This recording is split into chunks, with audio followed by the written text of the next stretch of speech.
Bom dia, queridos irmãos, bom dia, queridas irmãs, tudo bem com vocês? Meu nome é João Gabriel, você está aqui no meu canal, no canal do João Pinhas. Para quem não me conhece, meu nome é João Gabriel, tenho 32 anos, sou autista, tenho hiperfoco em Fluminense, Titanic e leitura bíblica. Acabei de chegar da academia, tô todo suado, né? Tô aqui com o do Fluminense, né? Nossa armadura.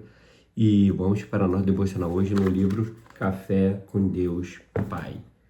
Hoje é dia 22 de abril, cujo tema é mente e coração. Portanto, enquanto temos oportunidade, façamos o bem a todos, especialmente aos da família da fé. Gálatas 6:10. Nosso Pai amoroso demonstra seu cuidado e sua fidelidade para conosco de muitas formas. Uma delas acontece quando ele usa outras pessoas para transmitir seu amor e nos aproximar daqueles que compartilham da nossa fé. Ter uma comunidade é uma dádiva. Houve diversos momentos ao longo da minha caminhada em que a oração dos meus irmãos na fé me deu forças. Certa vez, sofri um acidente de moto que resultou em uma fratura exposta e no diagnóstico de necrose. Os médicos diziam que a única saída era amputar o meu pé. Em minha aflição, lembro-me de ter recebido a visita de Odília, uma irmã da igreja. Juntos, oramos e clamamos pela cura, e assim aconteceu. Após uma raspagem, a necrose começou a desaparecer e a carne começou a se regenerar, de modo que me recuperei totalmente.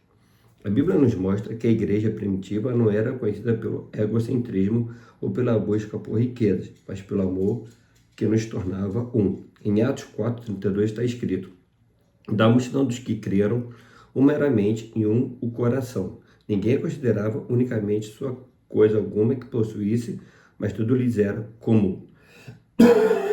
Desculpa. Os primeiros cristãos dedicavam-se à oração e à intercessão, encorajavam uns aos outros e anunciavam as boas novas com ousadia.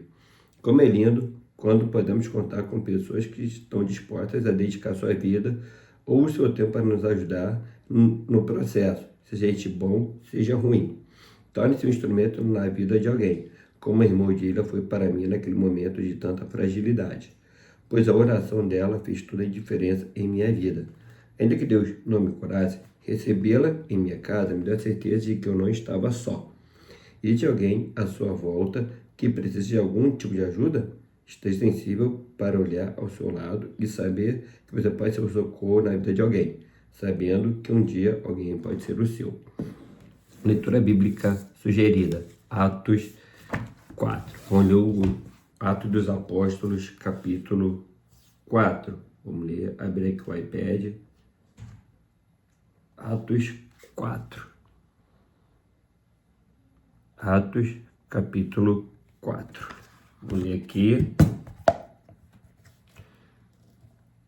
Pedro e João ainda estavam falando ao povo quando chegaram alguns sacerdotes, o chefe da guarda do templo e alguns saduceus.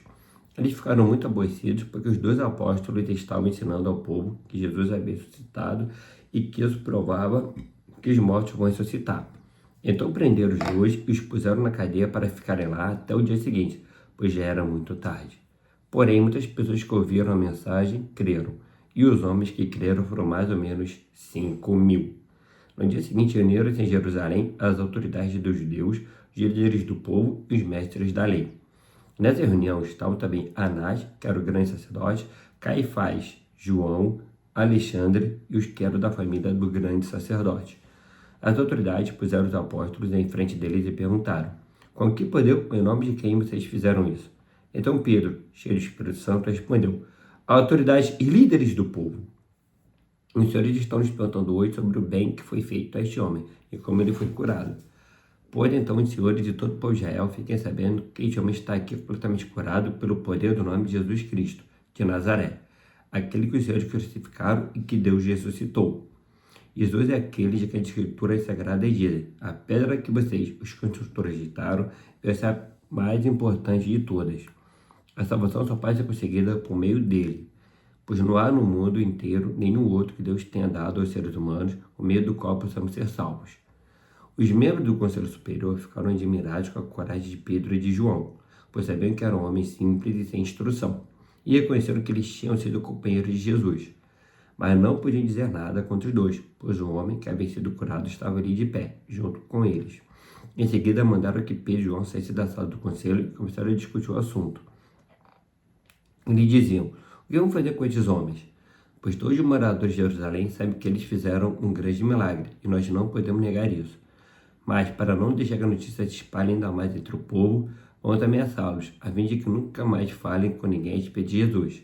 Então os chamaram e ordenaram duramente que não falassem nem ensinassem nada a respeito de Jesus. Mas Pedro e João responderam: os senhores mesmos julguem diante de Deus.